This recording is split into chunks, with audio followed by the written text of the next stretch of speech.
তথ্য সম্প্রচার উপদেষ্টা মোহাম্মদ মাহফুজ আলম এবং স্থানীয় সরকার, পল্লী উন্নয়ন, সমবায় মন্ত্রণালয় এবং যুব ক্রীড়া মন্ত্রণালয়ের উপদেষ্টা আসিফ মাহমুদ সজীব ভুঁইয়া আজ বিকেল 5টা নাগাদ প্রধান উপদেষ্টা প্রফেসর মোহাম্মদ ইউনূসের কাছে তাদের পদত্যাগপত্র জমা দিয়েছেন।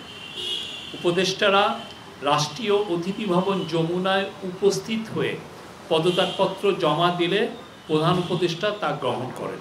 তাদের পদত্যাগ নির্বাচন কমিশন তফসিল ঘোষণার সাথে সাথে কার্যকর হবে। আবারও আমি বলি, তাদের এই যে পদত্যাগপত্র নির্বাচন কমিশন তফসিল ঘোষণার সাথে সাথে, যে ফেব্রুয়ারিতে যে নির্বাচন হচ্ছে সেই নির্বাচনের তফসিল ঘোষণার সাথে সাথে কার্যকর হবে।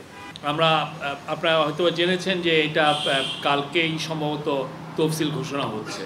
জুলাই গণ অভ্যুত্থানের সম্মুখ সারিতে থেকে নেতৃত্ব দেয়া এই দুই ছাত্রনেতার পদত্যাগপত্র গ্রহণের পর প্রধান উপদেষ্টা তাদের ভবিষ্যৎ জীবনের মঙ্গল কামনা করেন। তিনি বলেন, আমি কোট অভ্যুত্থানের নেতৃত্ব দিয়ে তোমরা যেভাবে জাতিকে ফ্যাসিবাদী শাসন থেকে মুক্তির পথে অবদান রেখেছ তা জাতি মনে রাখবে।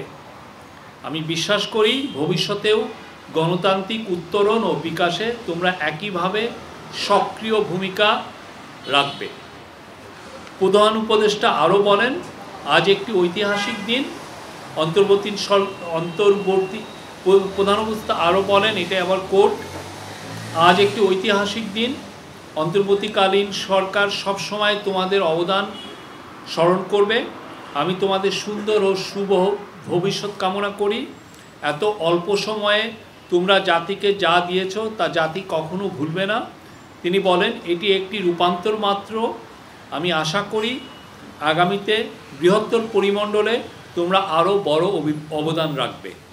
আবার নিজেদের কর্মের মাধ্যমে দেশের মঙ্গলে নিয়োজিত থাকার আহ্বান জানিয়ে দুই ছাত্রনেতার উদ্দেশ্যে প্রধান উপদেষ্টা আরও বলেন, সরকারে থেকে যে অভিজ্ঞতা তোমরা অর্জন করেছ তা ভবিষ্যৎ জীবনে অবশ্যই কাজে লাগাতে হবে।